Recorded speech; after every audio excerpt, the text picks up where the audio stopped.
Mushkai Compuche, hoy día les voy a enseñar 3 conjuntos vacíos en Mapudungun. Por conjunto vacío me voy a referir a cómo decir nada, ninguno y nadie. Para decir nada, vamos a decir Chem no rumé o Tunten no rumé. Para decir ninguno, vamos a decir Quiñeque no rumé.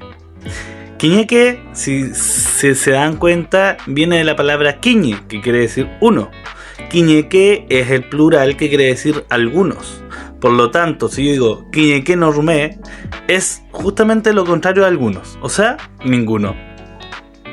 Y para decir nadie, vamos a decir iñi no rumé o iñei no rumé.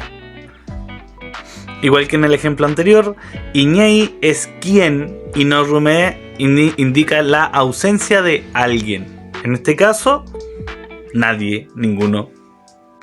Feimuten, Feukayal.